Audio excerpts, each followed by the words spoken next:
Thank you so much for joining this evening to learn about EVs for backup power and resilience. My name is Annika Osborne, and I'm with Cool the Earth, an environmental nonprofit with the mission to reduce carbon emissions.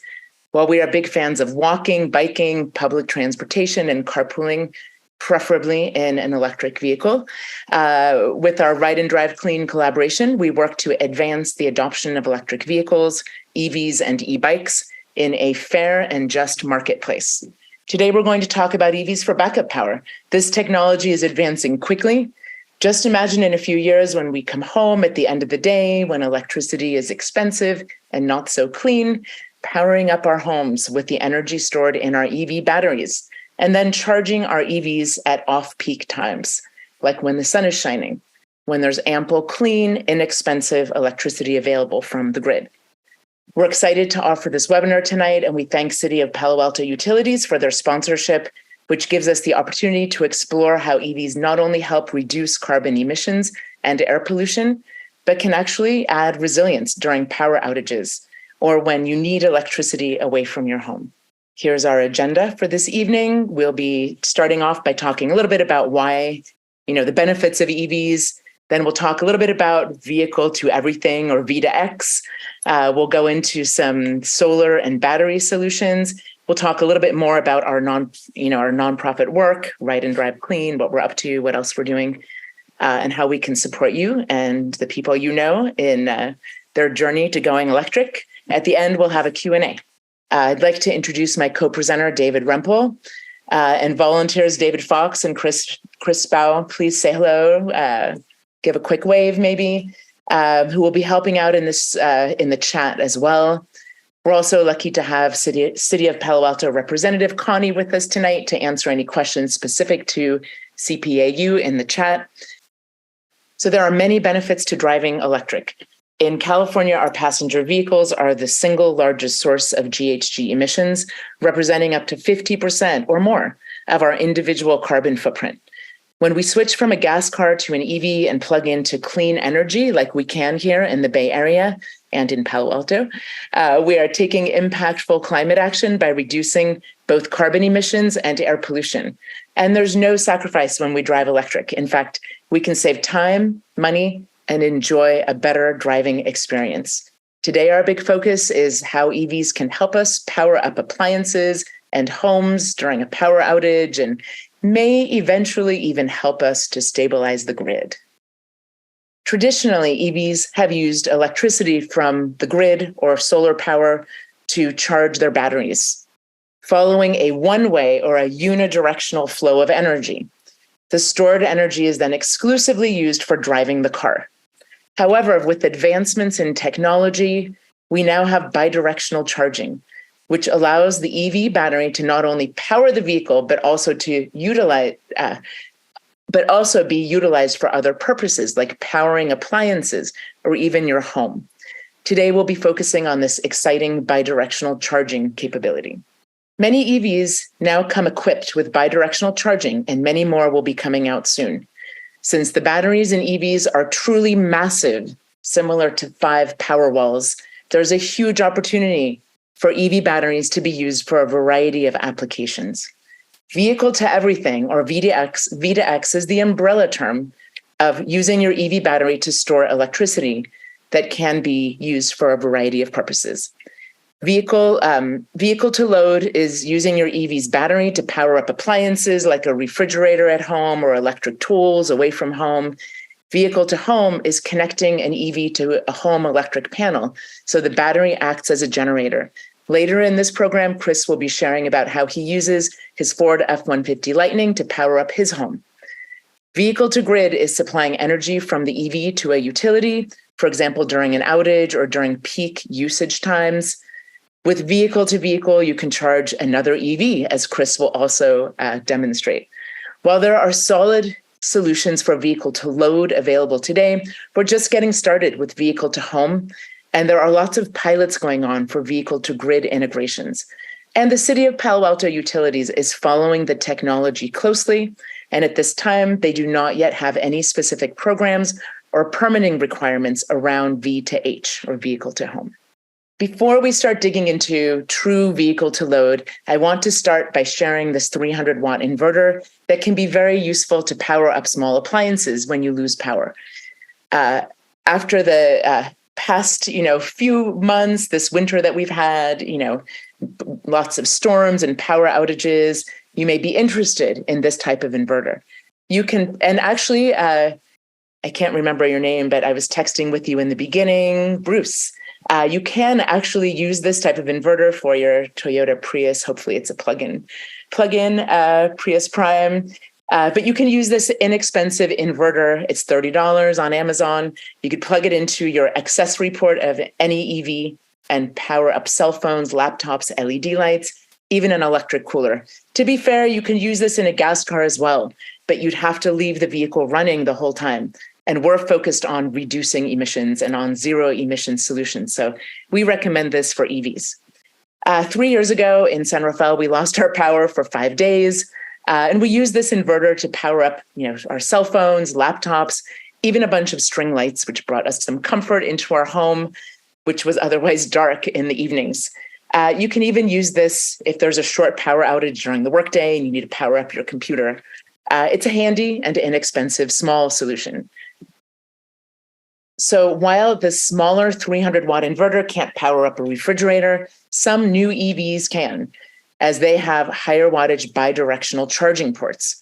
With these EVs, you plug a vehicle to load adapter into your charging port, as you can see on the left there. And you can power up larger appliances like refrigerators, a portable induction cooktop, a large electric cooler, and camping equipment for several days. Who needs a coffee for the road when you can make a coffee on the road? Okay, so there are several EVs on the market with bidirectional batteries and vehicle-to-load adapters. Bidirectional charging ports and vehicle-to-load adapters, including the Hyundai Ioniq 5 and 6. I only have the 5 on this slide, but the 6 recently came out, has this same functionality. The Kia EV6 and even the newer Kia Niro, which is pretty exciting. They have a whole new look, which is great.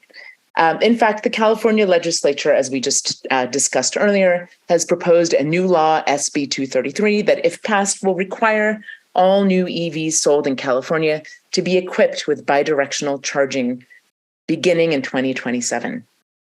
So big changes coming. At this point, I'd like to introduce you to one of our guest speakers, David Fox. He drives a Kia EV6. So David, please unmute and tell us a little bit about your experience with your Kia EV6. Sure. Well, that's a picture of our car.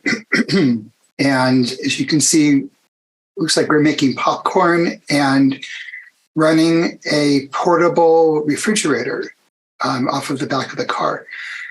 We took our car on a camping trip and brought the refrigerator, which looks like an icebox, and also a induction burner stove and a air mattress that could be inflated through through the electricity. And one day for camping, I probably used maybe 5% of our battery storage. When you go in that mode, you can tell it how much of your battery you're willing to have it use, so that when you get to, say, 20% or 50% or whatever, it would just stop doing it. So you never would end up with a totally discharged battery. We have not needed to use it for our home, primarily because we recently installed a new solar system with its own battery backup, so we didn't have to have the car there. But I'd love to be able to eventually plug this into the home and have a week's worth of energy that we could use if we needed to. But for now, it's great. This one has both an outside plug, which you can see with the adapter that came with this car, and for this trim level, we also have another 120 volt outlet under the back seat. So you could, while driving, you could say plug in your laptop if you needed to. That's great. Thank you so much, David. And if anybody has questions for David, feel free to throw them in the chat. I'm sure David will be monitoring. All right. So similar in size to those first 3 that we showcased, Both the Genesis GV60, Genesis is Hyundai's high-end brand, and the Fisker Ocean are coming soon, both with vehicle-to-load capabilities. And the exciting news is that almost every EV manufacturer is talking about bidirectional charging ports now. The Ford F-150 Lightning and the Rivian truck and SUV all offer great utility, including vehicle-to-load. The F-150 Lightning can act as a generator at home, which we'll be talking about later in the presentation. So these utility EVs can power up tools at construction sites and can provide backup power for some medical devices in an emergency. Of course, check with your medical device provider first. And EVs can even help us out when we're camping. This image from Rivian exemplifies the future of camping. No need to bring a cooking stove or a propane tank. You can just use the bidirectional the battery to power up an all-electric cooktop. You can see that black thing sticking out there. That's a cooktop. And you can keep your food cold in an electric cooler. I imagine the cooler right there has got to be electric. Anyway, I'm a big fan of camping. This looks amazing to not have to think about like going to get ice that's melting in on a hot camping trip. And yeah. So I'd like to introduce David Rempel, Professor Emeritus from UC Berkeley, who's going to talk a bit more about the more technical aspects of bidirectional charging. Thank you, Annika, and it's great to be here with so many people on this call. And I'm going to really review some of the details about vehicle to load, vehicle to home, and vehicle to grid. They fall under the umbrella term vehicle to X, but all three of those ways of pulling energy off the battery in your EV are very, very different. And that's really what we want to clarify in the next few minutes. They're not the same, they're really different, and vehicle to home and vehicle to grid are not here yet. Vehicle to load is definitely here right now. So let's go through, starting with vehicle to load, kind of the simplest concept. With the vehicle to load, Annika's already mentioned a few vehicles that you can plug in things right on the car. This picture on the right is a Ford F-150 Lightning, and you can see all the outlets in the back of this truck. This truck has 220 volt outlets, it has 110 volt outlets, and it can deliver, you can see down here, 9.6 kilowatts of power to whatever you need it for. And just to give you an example, a fridge just consumes 0.4 kilowatts. So with this kind of inverter in this truck, you can power tools, you can power a table saw, you can power a lot of stuff. And you're just limited on how much energy is in the battery, how many kilowatt hours, and you'll get some warning when you start using too much energy on the vehicle and draw it down too low, as David mentioned earlier. So a vehicle to load system has really two inverters. It has the inverter that lets you charge the vehicle to start with. All electric vehicles have that. So you take AC voltage from the home and it converts it to DC to charge the battery in the vehicle. Vehicle to load vehicles have a second inverter, or in the case of the F-150 Lightning, they have three inverters. And that basically takes the DC voltage on the battery and converts it to AC, and then that's available through the outlets. And Chris is going to talk to you more about that later, about how he uses this system basically to run electricity into the house when he has power outages. You can see down here there are some vehicles that have these kind of outlets on them. None of them have the power capability of the F-150 Lightning. The Rivian output is 2.2 kilowatts. But I'm sure that other vehicles will have more in the long run. Can you go to the next slide, Annika? So you've already seen this slide, and basically the concept is, in regular charging, the energy flows from the grid or your solar panel to an AC charger, which isn't that expensive, $500 to $800, and it charges your EV. Bidirectional charging, you get both that energy going from the grid or solar to your car, and then vice versa, you get energy from the battery going through this bidirectional charger back to the house, or back to the grid. So vehicle to home, vehicle to grid. Next slide.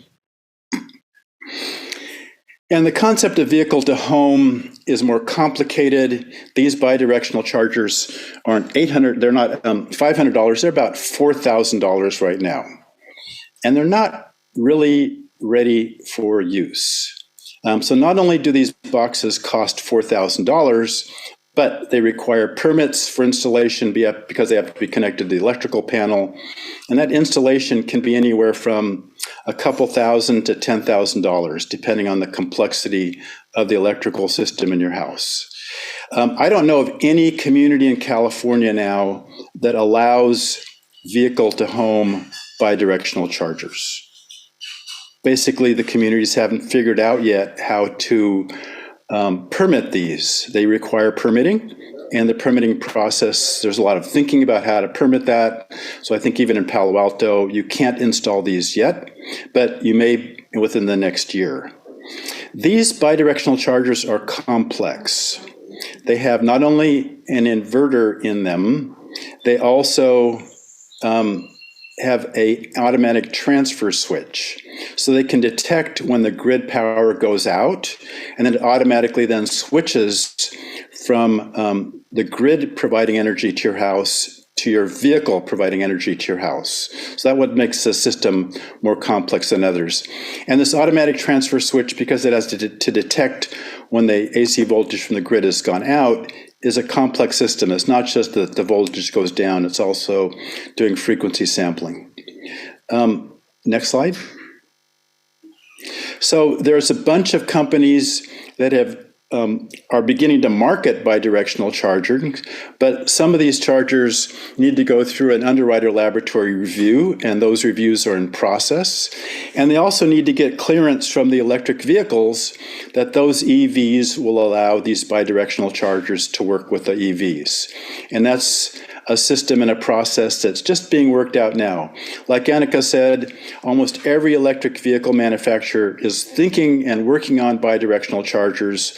I know that my Tesla has a bidirectional capability, but Tesla hasn't announced it. It's just there in the electronics.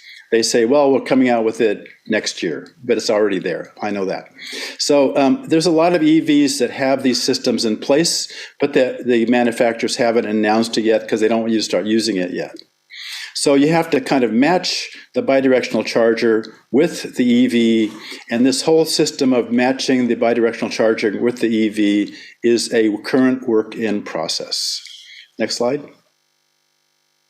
So now I want to go to vehicle to grid, which is even more complex than vehicle to home. And I'm going to demonstrate the complexity with something that happened last summer to 4,600 homes in California. So these were homes that had solar panels with home batteries. All of you know that obviously solar panels allow you to reduce greenhouse gases, provide home energy during power outages, reduce your electrical charges, and it allows for cost shifting to lower your energy costs. For example, in my home in Marin, I pay for energy from the grid from midnight to 3 p.m., 17 cents a kilowatt hour. But from 3 p.m. until midnight, I pay 45 cents a kilowatt hour. So it's much more expensive for me to use the grid during 3 p.m. to midnight. So what I do is set it up so my home battery then provides energy for my house from 3 p.m. to midnight. And I try not to use the grid. And if there's extra energy provided by the solar panels, that will go in the grid. So that's called cost shifting. So let's go to the next slide. So I'm going to talk about the heat wave in California last summer between August 17th and September 9th. You may recall that there were 10 days of almost rolling blackout that happened throughout the state. And this little graph on the left, the purple, or actually the green line here, shows the amount of energy that the whole state used during a 24-hour period during one of these days. And you can see that the energy peaked right around 1600 or 4 p.m. at around 5,200 gigawatts. And that's really more than the whole state can provide if it wasn't for solar. So the green zone here is all the energy that the solar panels are providing in the whole state. And the purple is energy from nuclear, and it's also from natural gas and from other sources. So when the sun went down, we lost solar energy, and then right around maybe 7 p.m., that's when the danger period was. And that's right when a lot of the natural gas generators were turned on, but we're right at the borderline of being able to provide the amount of energy being demanded of the whole state because of all the air conditioning units that were on. Go to the next slide. There we go. So what happened was there was an experiment. About 4,600 homes that had solar with batteries, the Tesla wall batteries, participated in a virtual power plant with 3 big electrical providers in the state. And I was one of those. And basically, PG&E took the energy from the battery in my house from 6 p.m. to 8 p.m. when the demand was highest. And altogether, these 4,600 homes delivered 33 megawatts of power to the state during this high demand period. And we did a little bit to help prevent the rolling blackout. Not a lot, but a little contribution. This is voluntary. We set the discharge limits on our batteries to whatever we wanted. Mine was set to 50%. And you can see that this is only 4,600 homes, but there are more than 1 million homes in California that have solar and about 50,000 that have power walls. So if all those homes participated, they could really help prevent rolling blackouts and reduce the amount of natural gas generators that were working during those times. In fact, the California Public Utilities Commission has new incentives now for people to add more house batteries to their homes. So this is an example of home battery to grid. The concept is pretty similar, EV to grid. Next slide. And here, the vehicle to grid, actually the potential for vehicle to grid is even more than home to grid, because vehicles, as you know, electric vehicle battery is 40 to 100 kilowatt hours, whereas a Powerwall battery is only 13.5 kilowatts. So a vehicle has anywhere from 5 to 7 times more power in it than a Powerwall battery. And right now, there's more than 1.5 million EVs in California, and they're growing very rapidly, the number. And so you can imagine if maybe half the EVs or a third participated in this concept of vehicle to grid, you could really provide a lot of energy to the state during this time and reduce the demand for turning on natural gas generators during the peak demands from 3 p.m. to midnight. This is voluntary, and you can make money. When I participated last summer, PG&E paid me $2 a kilowatt hour because they would have had to pay the natural gas generators that much. So they were just passing that money on to me. So you could make money in this whole process. Thank you. Yeah, thank you so much, David, for the very thorough technical explanation. Really useful. I'm sure David will be willing to answer any questions that you may have for him in chat right now. So we're moving from technical to fun. Here we go. Check it out. At this point, I'd like to introduce Chris Bow, who will be talking about his experiences powering up all sorts of things with his Ford F-150 Lightning. Take it away, Chris. Hey guys, appreciate you having me on. The Lightning, is just an absolute blast and really practical and functional in a lot of ways. It has a lot of utility and a lot of functionality with outlets in the front area, in the internal area, as well as in the bed of the truck. Including what's unique about the Lightning is that it has a 240 volt outlet there that really allows you to run a lot of powerful things like your home, for example, using a transfer switch or a welder if you needed to, or as you can see on the picture on the left, a NEMA charging port for a Tesla or another EV. I've done 3 different EVs that needed to be charged and get a little boost using my truck, and I can throw 20 kilowatts into another vehicle and still have just an absolute huge amount left in mine. So that's one of the great advantages. Of course, you can do things like tailgating. You can do things like the Halloween decorations, any number of things. You could power a bouncy house out of the outlet, run an extension cord out to a yard.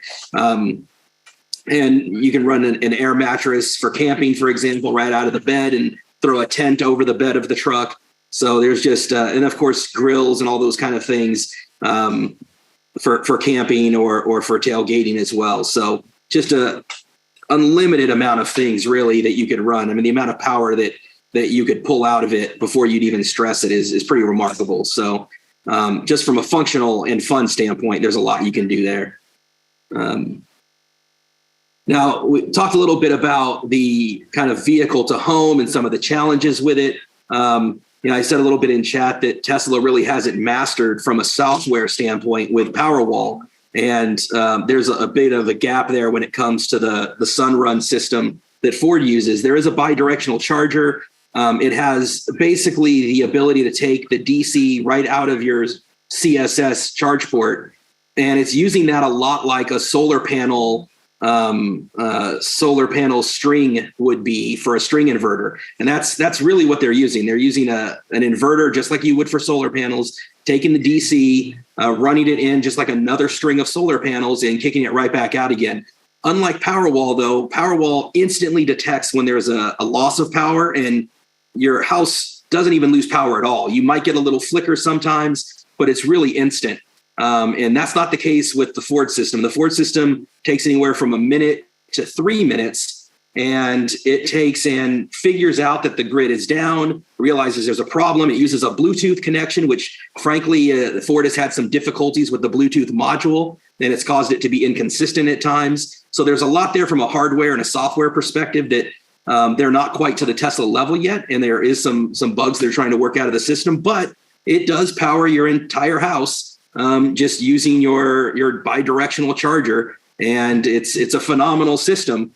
But it is definitely one of those things that's expensive. The hardware is $4,000 to $5,000. The install, it can be, like someone said, another 5 to 10. The breaker required for it is a 100 amp breaker. So a lot of people's main panels are only 100 amps to begin with, depending on when your house was built. So sometimes you need a main panel upgrade for that. So there's a number of things from an electrician and a permitting standpoint that make it difficult. And then in my case, although it was certainly an option, it didn't make sense for me because I had existing solar through SunPower, which uses microinverters, not a string inverter. So two things that kind of came into play with that is that with microinverters, I don't have a string inverter for it to tie into. And then the second thing with that is that Sunrun doesn't want to touch someone else's gear. So when they're installing their system, they were going to have to put it as a parallel system to what I already had. And that really took away a lot of the benefits, in my opinion, to spending that type of money for it. And then the last thing was, like David, I have a Powerwall. Now I only have one.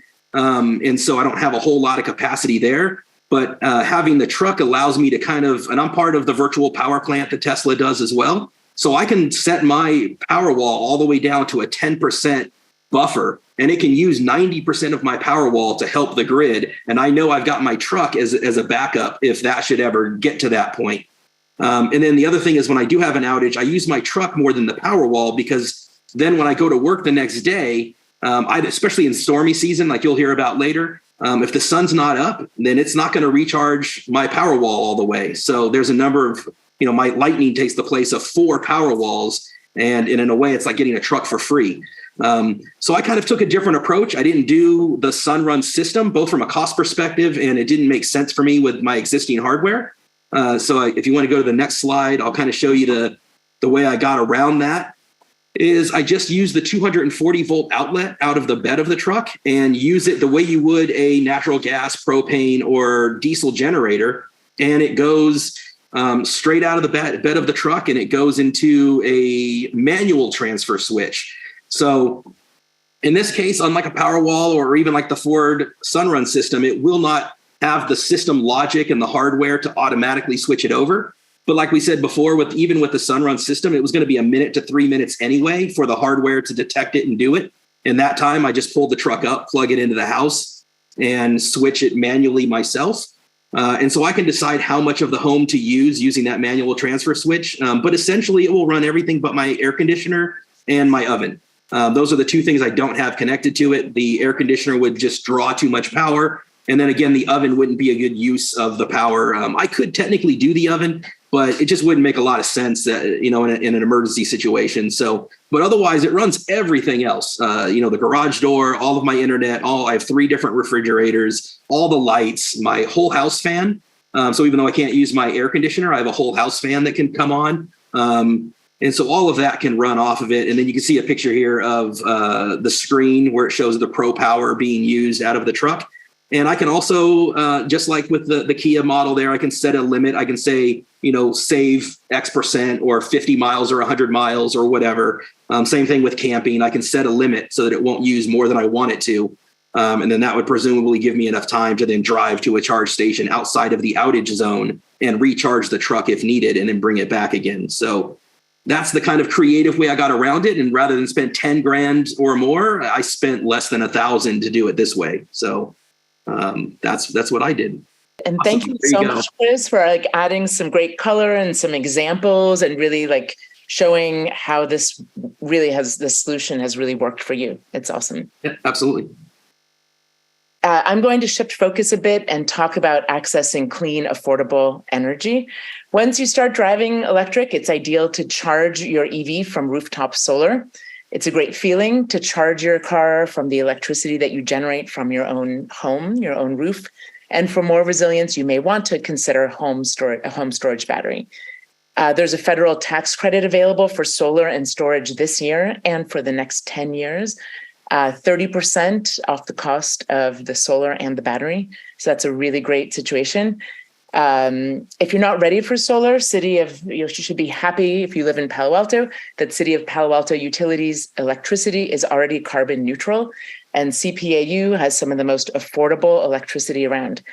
To make the most of renewables, they recommend that you charge your EV during peak solar hours, and if that's not available, after midnight. Other utilities and CCAs have clean options as well. Some offer a special reduced EV or time of use rate, so you pay less for electricity during certain times of the day.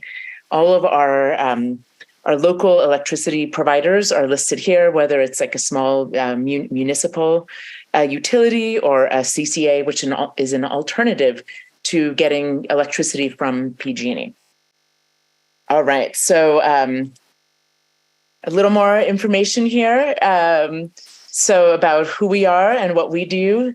So we offer EVs, Ride and Drive Clean. We offer EV and e-bike discount campaigns with partners like Cartelligent, Palo Alto Bicycles, and The New Wheel. If you're in the market for a new EV, stay tuned for a July discount campaign sponsored by the City of Palo Alto Utilities and MCE.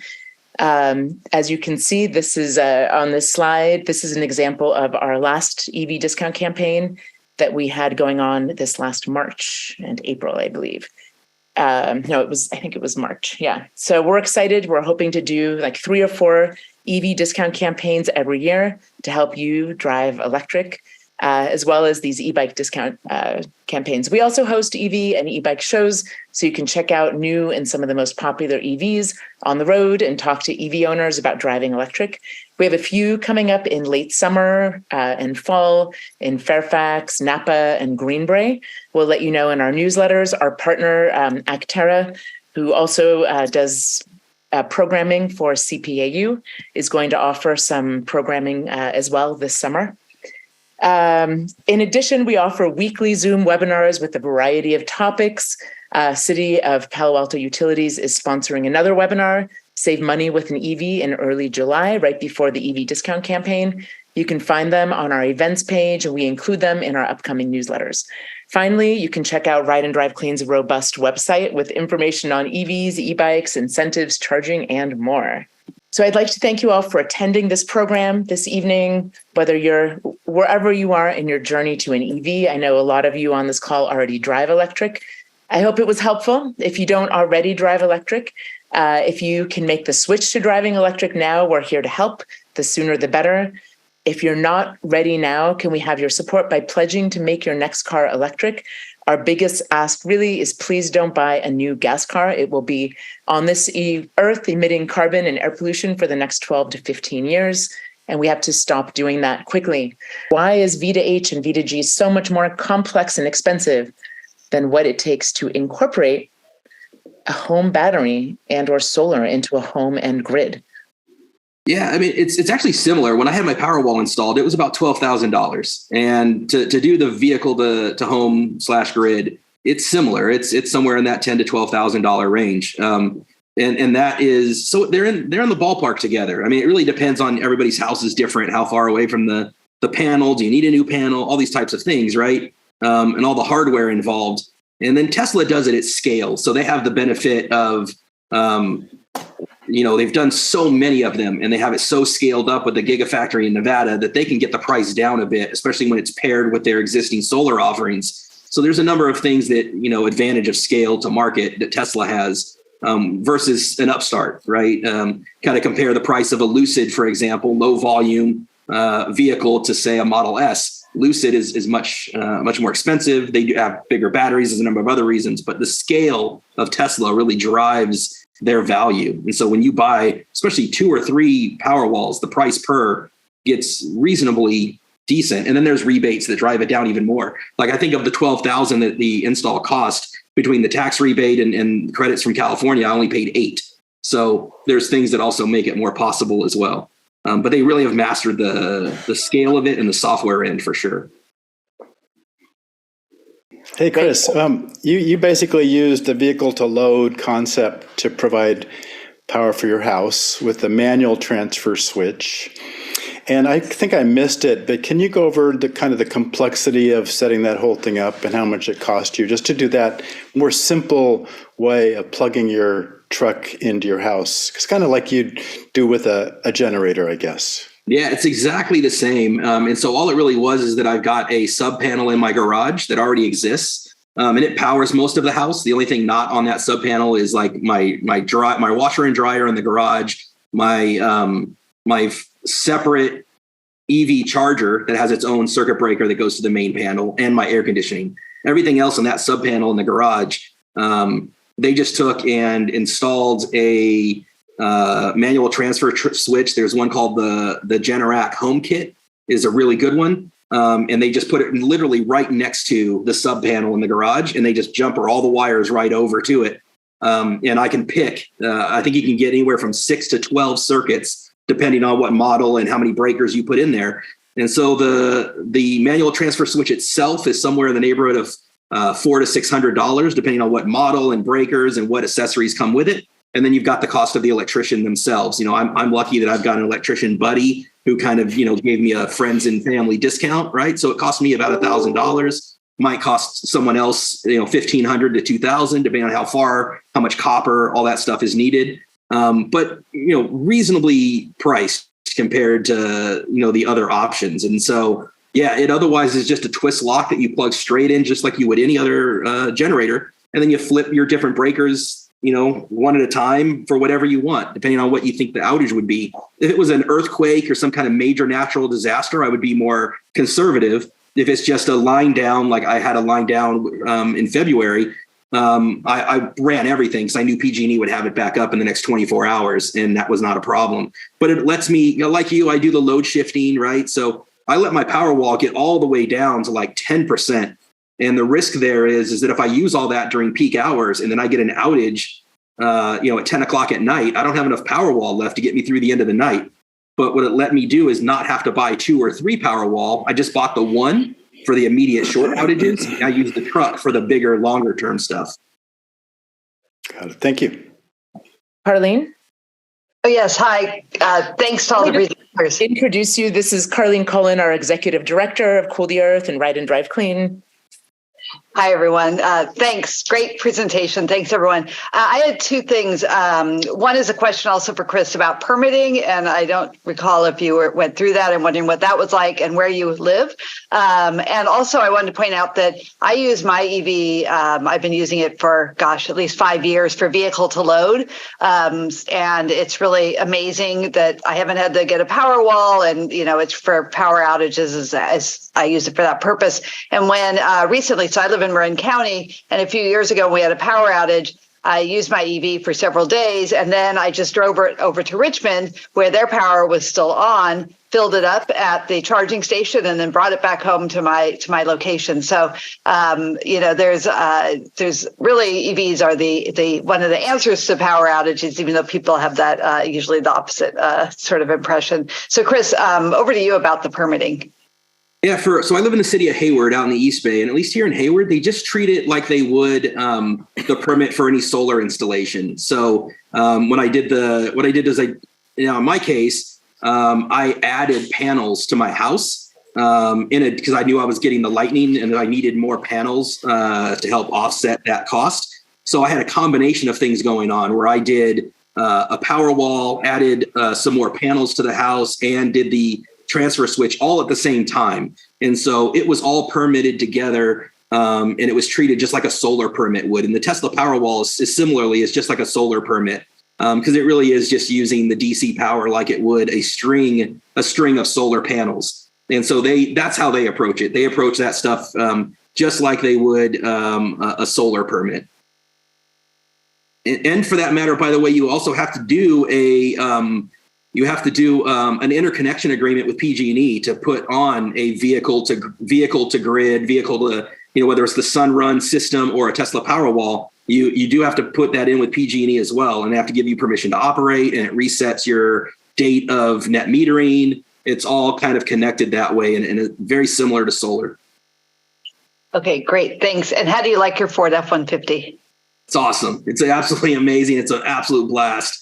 It rides like an old Cadillac or Lincoln Town Car, incredible power. I take it to EV shows. I've got one this weekend in Los Altos. I'm part of the big EV Expo that's going to be in Alameda with that group there. So the Lightning will be there. So I love the culture. I love the stuff. Actera events I do all the time. I was just in San Mateo doing one. There's a Marin County fair later this year that I'm partnering with and have a phone call about next week. So it's a blast. I love showing it off. I love letting people see it. If anybody's on Twitter, I'm at Bo Family on Twitter. I post stuff all the time. Feel free if you have messages there, you can ask me anything. If you're in the neighborhood, I'll let you come by and check it out even. I'm super open with it. Thanks, Chris. All right. Annika, in the chat, someone mentioned, I think it was Diane, that the Nissan Leaf also has bidirectional charging. And I mentioned that we would add that next time. Indeed, they use they don't use the standard CCS protocol, but they use this protocol called CHAdeMO. And they were actually the first to have vehicle to home charging, and they still have that available. So it's a little bit complicated with the Leaf because they're also it's the only model of vehicle that uses this CHAdeMO interconnectivity. So it's really kind of going away in the US market. And Nissan, even with their newest EV, is now using the CCS. So and then we have Tesla with their charging protocol. And I'm sure, many of you may have heard last week that Ford and Tesla announced a partnership where Ford is going to be using the Tesla, opening up. They'll be able to access all of the superchargers in the U.S., and they're going to be switching over their port on their vehicle from CCS to the Tesla standard. Tesla's opened up that patent for any other manufacturers, charging station manufacturers that are interested in using it. So, it's a fast-changing market. Tesla has said that they will be bringing the bidirectional capability to their vehicles. I think, Annika, in a couple of years, is that what by 2024, in 2024. Okay, so around the corner. So that's exciting as well. There was a question also about degradation of the battery. The batteries are, they have a certain number of cycles, and I don't know if any of our speakers have any knowledge about that or want to make a comment on the battery issue from your EV, David? Yeah, I would just say that the question is really one still up in the air. And I think some of you may notice that about 2 months ago, Tesla revealed data about the degradation of the Tesla vehicles overall. I'm not sure how accurate it is, but they reported that on average, after 200,000 miles of driving, the EV batteries degraded 12%. So it's less than I think people anticipated, that degradation. And a lot of that degradation also depends on features like how warm it is, how with the rate of charging and discharging, if you drive gently and don't accelerate rapidly, and if you don't charge rapidly, if you charge slowly, the battery degradation will be less. So there are a lot of issues about battery degradation that you can control as the EV owner. And David, I don't know if you want to add to this, but the formulation of the battery matters too. So like the Tesla batteries that are coming out soon are ones that, and correct me if I'm wrong on this, they have less dense battery capability, but they can charge to 100% better, and they have less risk of degrading over time as you charge them fully and discharge them, as compared to some of the, I want to say it's cobalt or whatever the mix is. The newer mix is going to give less range and a little bit less power, but it's going to give a wider ability to charge and discharge as compared to like what I have. Like I never charge mine above 90% unless I know I'm about to go on a large road trip. So I think it's different depending on the battery formulation as well. And I know the big degradation from EVs is DC fast charging more so than the AC and the discharging. But I mean, you're the expert, so feel free to add to that if that makes sense. No, I think that summary is good. The lithium iron phosphate batteries are the new ones you're talking about. They're replacing the lithium cobalt manganese, just because of the cost of cobalt and manganese and also the environmental damage from harvesting those heavy metals. So if I was going to get a new house battery, I'd go with the lithium iron phosphate battery just because of the environmental issues in building those batteries. But there's also differences in how far you can charge them and then the degradation over time. And I'll just comment about the Ford question that what I've read is that Ford owners will be able to use their app to initiate the Tesla charging session. And yes, there will be a fee. And I think it might be more expensive for Ford drivers than it is for Tesla drivers, but I'm not sure about that yet. So Chris, do you know? Yeah, it'll depend on what subscription you get. So there's going to be an option, just pull right up with your Ford Pass, plug and charge, but that will be more expensive than if you're a Tesla owner. So if you're someone like me that 95% of the time charges at home, it doesn't make sense for me to do a monthly subscription deal. And Electrify America has similar deals. You do a monthly subscription and you get lower rates. So Tesla's similar with that, where you'll be able to take and have through Ford a monthly subscription for X amount of dollars, and that will give you the lower rate as well. So there'll be different options. I think there'll be a no package at all, plug and pay as you go. And then there'll be, at least one or two other options with different price tiers, depending on your need, and that will lower your price. Great. Yeah, my dream is I've taken our Tesla Model Y across country, and I'd really like to get a Ford Mach-E and take it and test how the system works. So with David Rempel and folks from our team, we studied the DC fast chargers, the non-Tesla ones, and discovered there were a number of issues. So we've been pressing on making sure the reliability of all of the stations, Tesla and the rest of the world work really well. So I'm really curious to take the Mach-E as well as some other vehicles to the Tesla stations that have a magic dock. There's one in Scotts Valley, not too far from here. So we're trying to get a group of people to go test them. So if you drive something other than a Tesla and are interested in meeting us in Scotts Valley and doing a little field test, let us know in the chat or afterwards at info@Ride and Drive Clean. We're hoping to get a small group of people down there to do some testing of the Magic Dock. Yeah, if you do one of those, I'd love to go with you. I've been to Scotts Valley before on a trip back on my way back from Santa Cruz, and it worked flawlessly. It was a great experience. So I would go down there just for the fun of it again, and just to get a convoy going. So awesome. Yeah, let me know if you do one. I'll circulate it on the different groups that I'm in, and I'm sure we can get a bunch of people going. Oh, that'd be great. Looks like David Cole is also interested in joining. Please reach out to us if you are interested, and we can start collecting your names. I'll put my email address. I see Alice has a question. Sorry, you've been waiting patiently. Hi, can you hear me? Yes. Okay. Yeah, I'm echoing a question that somebody else had on the chat that wasn't addressed. Yes. So if we're planning on remodeling our house in the near future, what can we do to prepare for vehicle to home bidirectional charging in the future, whenever that's available? Does anybody want to take that more global question? I know that there's so many things to think about. We realize it's complicated. We hear a lot from people that they wish there was a concierge service that could really help with that. I think the first place to start is looking at your electric panel, talking to an electrician and to see what your capacity is. Does anybody else want to chime in? I know, Chris, you've done a lot of work with your own home. Maybe you have some thoughts.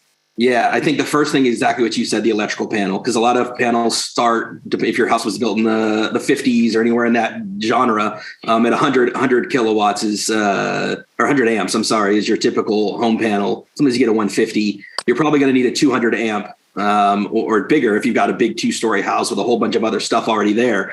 Work with an electrician. All of that stuff is going to matter. If you're doing solar, if you're doing vehicle to grid, if you're going to prepare for that, that would be the big thing during a remodel is get yourself a main panel. It's going to be cheaper as part of a broader project than to do it one-off later. And then the other thing I would say is copper wire. There's an option to save cost using aluminum wire, but when you're talking about charging an EV or sending power back, use copper. Don't use aluminum. That's a big thing for that. And then a little bit off topic, but I want to throw it out because I always like to talk about this. If you are doing home charging and using a standard NEMA 1450 plug, don't have your electrician go and get the one from Home Depot that costs $15. That thing is made for an oven. That thing's made for a dryer that comes off and on for a short period of time. There's a brand called Hubble, and there's some similar brands to Hubble that are industrial grade, thicker 1450 NEMA plugs, and they use a crimping and a type of torque wrench to make sure it's at the right setting to make sure that load of 6 to 8 hours of high amperage charge out of a NEMA 1450 doesn't overheat and melt. That is like a huge thing for me anytime we talk about it. Copper wire, Hubble, industrial grade plugs. Do not use a Home Depot plug, please. Chris, I think I just need a private webinar with you to learn everything from you. What also about a friend of mine had an issue about the capacity from the pole to the house. And there was that limitation. And I was just wondering, they had to contact PG&E, and I think that the homeowner has to pay for that if you want to upgrade.